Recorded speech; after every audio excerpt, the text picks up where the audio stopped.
রাধে রাধে বন্ধুরা, গতকালের দিনটা ছিল শুক্রবার। এই দিনটা আমি জীবনে কখনোই ভুলবো না, কারণ আমার বাড়িতে খুব একটা স্পেশাল মানুষ এসেছিল। আমার দিদা এই প্রথম পা রাখলো আমার বাড়িতে। আমি খুব খুব খুব খুশি ছিলাম।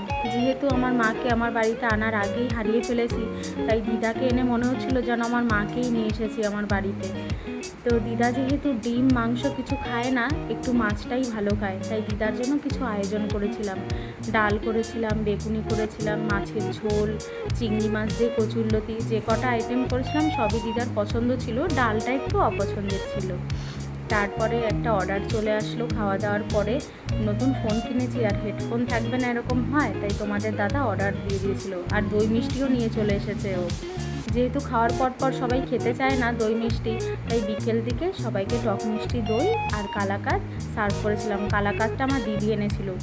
আমার দিদা আর পিসি কালাকাঁদ খেতে খুবই ভালোবাসে, আর সত্যি কালাকাঁদটা অসাধারণ সুস্বাদু ছিল।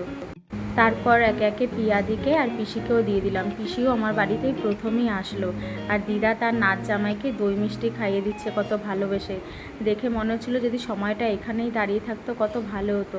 আমার মার কত ইচ্ছা ছিল পিসিকে নিয়ে আর দিদাকে নিয়ে আমাদের বাড়ি আসবে। মা আসতে পারেনি, আজ দিদা আর পিসি আমাদের বাড়িতে। মার কথা তো খুবই মনে পড়ছিল। যাই হোক, দিদা একে একে তারপর সবাইকে খাইয়ে দিল মিষ্টি দই। এরপরে সন্ধ্যা হওয়ার পর আমি একটু তাদের জন্য দুধ চা করে দিলাম এলাচ দিয়ে। খুবই ভালো খায় ওরা দুধ চা। আর শুধু আমার দিদি লিকার চা খেয়েছে, ও মিষ্টি ছাড়া লিকার চা খাচ্ছে। ও একটু ডায়েট করা শুরু করেছে তো আজকাল, ওই জন্য তাই সবার লাস্টে ওর চাটা দিলাম। এরপরে দেখো এখানে কতজন চলে এসেছে। পিউ চলে এসেছে, এরা সব তিনজন এক চেয়ারে বসেছে। এখানে আমার ননদ, ওর বান্ধবী বৃষ্টি, সবাই এসে ফোন ঘাটাঘাটি করছে। ওইদিকে আমার দিদি তার ছোটোবেলার বান্ধবীর সাথে কথা বলছে। এই পিসিটারও আমাদের এখানেই বাড়ি।